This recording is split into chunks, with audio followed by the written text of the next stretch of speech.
Following is a class on the Nectar of Devotion, page number 35 through 38, given by His Divine Grace, A.C. Bhaktivedanta Swami Prabhupada, recorded on January 31st, 1973, in Calcutta, India. How much a devotee is seriously attached to the devotional service of the Supreme Personality of Godhead can be understood from the statement of Maharaja Yudhisthira, which is described in Srimad Bhagavatam, 4th canto, 20th chapter, 21st verse. He prays to the Supreme Personality of Godhead thusly: My dear Lord, if after taking liberation I have no chance of hearing the glories of your Lordship, glories chanted by pure devotees from the core of their hearts in praise of your lotus feet, and if I have no chance for this honey of transcendental bliss, then I shall never ask for liberation or this so-called spiritual emancipation. I shall simply always pray unto your Lordship that you may give me millions of tongues and millions of ears, so that I can constantly chant and hear of your transcendental glory. Surpasses all kinds of liberation. There are 5 kinds of liberation: sayujya, sarupya, salokya, samipya. But a pure devotee does not want any of such liberation. Dhiyamanam na ghrnanti. Even liberation is offered. Krishna offers liberation very easily. But Krishna's personal touch is so sublime that Krishna is carrying order of Maharaja Yudhisthira. Maharaja Yudhisthira is sending letter handed over to Krishna and he is carrying to Duryodhana. So Narada was very much surprised that this stage of dependent on devotee is very, very difficult to achieve. To achieve liberation is not very difficult. But when Krishna becomes dependent on the order of a devotee, that is very difficult to achieve. So therefore, pure devotional service surpasses all kinds of liberation. Chaitanya Mahaprabhu also teaches, Hamo janmani janmani Ishare bhavatad bhakti bhaviputi. Liberation means no more birth. But Chaitanya Mahaprabhu says, Mamo janmani janmani. Birth after birth. But a devotee does not want anything of the material thing. Radhanam najanam na sundarim kavitam vajalati sukham. So this pure devotional service is a different subject matter. Dharma projita koitavatra. Therefore, Vyasdev says that all kinds of motivated religious system is rejected from devotion. Projita, koitava. Koitava means motivated. In devotional service, there is no motive. Simply to serve Krishna. Anukullena Krishna anukullenam. That is pure devotion. Wow. The impersonalists desire to merge into the existence of the Supreme, but without keeping their individuality, they have no chance of hearing and chanting the glories of the Supreme Lord. Because they have no idea of the transcendental form of the Supreme Lord, there is no chance of their chanting and hearing of His transcendental activity. They impersonalists take it, this chanting, as means to attain liberation. They do not know that the chanting is the real chanting begins after liberation. Not that by chanting one reaches liberation. That's not the fact. Satatam kirtantam mam yatantascha dhiravrita. Satatam means after liberation also. This chanting will continue after liberation also. Not that after liberation chanting will finish.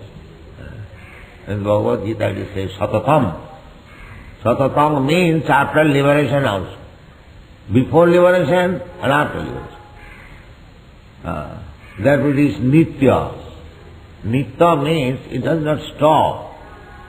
Never stop. Satatam kirtantam mam jatantasya. Tushanti cha namanti. Dhiravrita. So, when you actually go to Golok Vrindavan, the same chanting will go on. Before Krishna, chanting will never stop. Go on. In other words, unless one is already beyond liberation, one cannot relish the transcendental glories of the Lord, nor can one understand the transcendental form of the Lord. A similar statement is found in the Srimad Bhagavatam, 5th canto, 14th chapter, 43rd verse. Sukadeva Goswami addresses Parikshit Maharaj there and says, "The great soul of King Bharata was so much attached to the service of the lotus feet of Krishna that he very easily gave up his lordship over the earthly planet and his affection for his children, society, friends, royal opulence, and beautiful wife. He was so very lucky that the goddess of fortune was pleased to offer him all kinds of material concessions, but he never accepted any of these material opulences." Sukadeva Goswami eulogizes this behavior of King Bharata very highly. He says, "Any person whose heart is attracted by the transcendental qualities of the Supreme Personality of Godhead, Madhusudana, not to speak of material opulences, does not care even for that liberation which is aspired to by many great sages." This Maharaja Bharat was the son of Rishabdev, and under whose name, after whose name, this planet is called Bharatvarsha. The same Bharat Maharaj. He left this world at very young age, 24 years. Young wife, children, kingdom, everything he left. Then he developed some attachment for a young deer, so he had to take the birth in the shape of a deer. The next birth, he remained silent, Jarabhara. The Jarabhara story is there in the Srimad Bhagavatam, very enlightening. In the Bhagavatam, 6th canto, 11th chapter, 23rd verse, there is a similar statement by Vritasura, who addresses the Lord as follows: "My dear Lord, by leaving your transcendental service..." Just see, Bhakti Rasamrita Sindhu, Rupa Goswami is presenting this Bhakti Rasamrita Sindhu, quoting from so many scriptures. Nana Shastra Vicharanaika Nipuno. They were very, very expert in studying Shastra, very scrutinizing. Nana Shastra Vicharanaika Nipuno Sadharma Samasthavako. Why they studied so much? Because they wanted to establish Sadharma, a real type of religion, bhakti. They are quoting that from so many Nana Shastra. Nana Shastra Vicharanaika Nipuno Sadharma Samasthavako Lokanam Hitakarino. That is welfare activity. Lokanam Hitakarino. These people are trying to give some service to the Daridranarayan, but they do not know actually what is Jivedaya. This is Jivedaya. Lokanam Hitakarino. They should know things with reference to the authorized scripture. Not that I manufacture some word according to my whims. That is not service to the others. That is misleading, disservice. Because if they are kept in ignorance, what is the value of such service? Yes, he does not manufacture it. He is giving immediately evidence, reference to the authorized scripture. That is the way of presenting things. Not that I think in my opinion, what you are. But in Vaishnava philosophy, even Chaitanya Mahaprabhu, although he was Krsna himself, whenever he spoke something, immediately he gave evidence from the Shastra. Even Krsna, while he was speaking Bhagavad Gita, he also gave reference to the Vedanta Sutra. Brahma Sutra Padaischaiva Hetumadhi Vinishchitam. He was giving reference to the Brahma Sutra. That is the way of authorized presentation. Krishna is Supreme Personality of Godhead, but he was also giving reference. He also said, Jasastas vidhimotstajya vartate kamakara. We cannot give a Shastra. If we give a Shastra, then Krishna says, Na siddhim savabnati, na sukham na parangati. If we give a Shastra, if we manufacture our own words, own Shastra, they are all rascals. That should not be accepted. But here you see, Rupa Goswami is writing. The slok, numbers, canto, everything is given. Nana Shastra Vicharana, Go on. My dear Lord, by transcendental service, I may be promoted to the planet called Dhruvaloka, the pole star, or I may gain lordship over all the planetary systems of the universe. But I do not aspire to this, nor do I wish the mystic perfections of yoga practice, nor do I aspire to spiritual emancipation. All I wish for, my Lord, is your association and transcendental service eternally.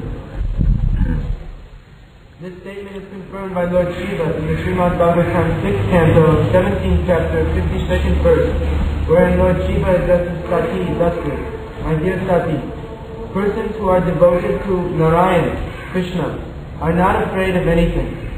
If they are elevated to the higher planetary systems, or if they get liberation from material contamination, or if they are pushed down to the hellish condition of life, or in fact, in any situation whatever, they are not afraid of anything, simply because they have taken shelter of the lotus feet of Narayan. For them, any position in the material world is as good as another. Narayana parasarve na kutaschana vibhrati sarga narakeshu api tullartha darshana. Sargapavarga narakeshu api tullartha darshana. Wow. There is a similar statement by Indra, the king of heaven, in Srimad Bhagavatam 6th canto, 18th chapter, 52nd verse. There Indra addresses his mother in this manner, My dear mother, Aditi, persons who have given up all kinds of desires and are simply engaged in devotional service to the Lord know what is actually their self-interest. Such persons are actually serving their self-interest and are considered first-class experts in the matter of advancing to the professional stage of life. That is, everyone is after his self-interest, the real self-interest is approach Vishnu. Om Tat Vishnu Paramam Padam Sada Pasyanti Sura. And in the Bhagavad we say, Nati Vidu Sarthagatim Vishnu. Sarthagati, our real self-interest is in Vishnu. They do not know. Bahirarthamani, no? Durasaya, Bahirarthamani. So one who has fixed to render service to Vishnu, Krishna, Vishnu aradhate pumsa, nannat tatto sukarana. So this is the ultimate goal of class, to approach Vishnu. And the origin of Vishnu is Krishna. Aham sarvasya prabhu, Krishna says. Therefore his origin of Vishnu Lord Vishnu, Lord Brahma, Lord Shiva. Sarvas. Aham adihi Devanam. Devanam begins, the Deva, demigods begins from Brahma, Vishnu, Maheshwar, then other demigods. So, Krishna says, Aham adihi Devanam. In the 7th canto of the Bhagavatam, 6th chapter, 23rd verse, Maharaja Prahlada says, My dear friends who are born into atheistic families, if you can please the Supreme Personality of Godhead, Krishna, then there is nothing more rare in this world. In other words, if the Supreme Lord Krishna is pleased with you, then any desire that you may have within the core of your heart can be fulfilled without any doubt. As such, what is the use of elevating yourself by the results of fruitive activities, which are automatically achieved in all events by the modes of material nature? Yes. In Shastra, it is said, Akama sarvakama va moksha kama udaradhi Tivdena bhakti yogena jajeta paramam. Akama, there are 3 classes of man. Akama, without kama, without any desire. That is devotee. And sarvakama means the karmis and moksha kama, the jnanis. So, whatever you may be, you can engage yourself in devotional service. Akama sarvakama va moksha kama udara.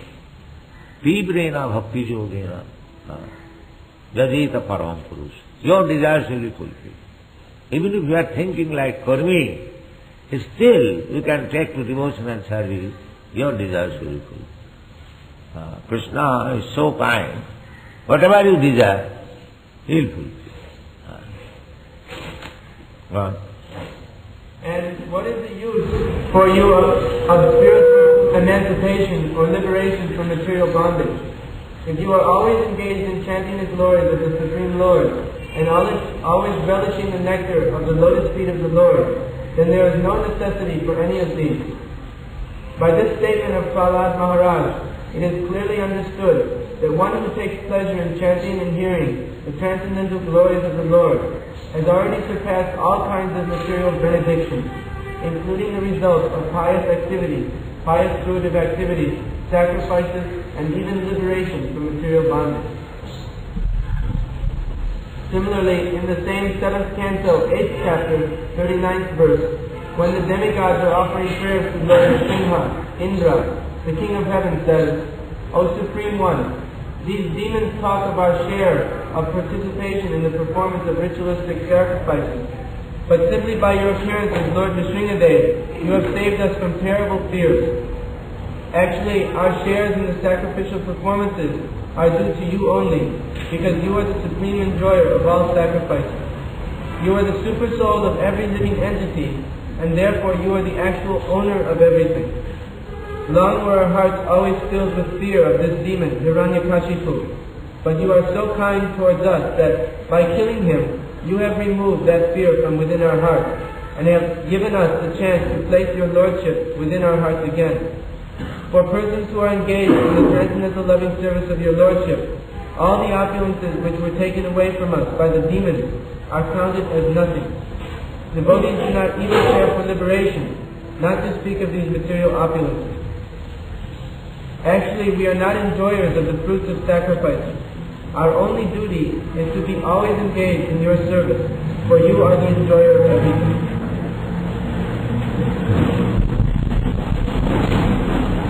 The purport of this statement by Indra is that, beginning from Brahma down to the insignificant ant, no living entities are meant for enjoying the material opulence. They are simply meant for offering everything to the Supreme Proprietor, the Personality of Godhead. By doing so, they automatically enjoy the benefits. The example can be cited again of the different parts of the body, collecting foodstuffs and cooking them so that ultimately a meal may be offered to the stomach. After it has gone to the stomach, all the parts of the body equally enjoy the benefit of the meal. So similarly, everyone's duty is to satisfy the Supreme Lord, and then automatically everyone will become satisfied. That is called yoga. Yoga cannot say karma. God. A similar verse is found in the 8th canto, 3rd chapter of Srimad Bhagavatam, verse 20. The Gajendra says there, "My dear Lord, I have no experience in the transcendental bliss derived from your devotional service. So therefore, I have asked from you some favor.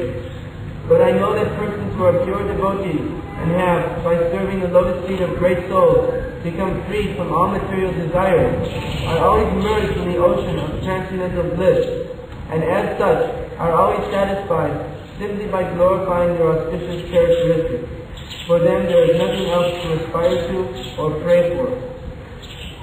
In the 9th canto of the Bhagavatam, 4th chapter, 49th verse, the Lord of Vaikuntha replies to Durvasa Muni, "My pure devotees are always satisfied being engaged in devotional service, and therefore they do not aspire even after the 5 liberated stages, which are 1. To be one with me, 2. To achieve residence on my planet, 3. To have my opulences, 4. To possess bodily features similar to mine, and 5.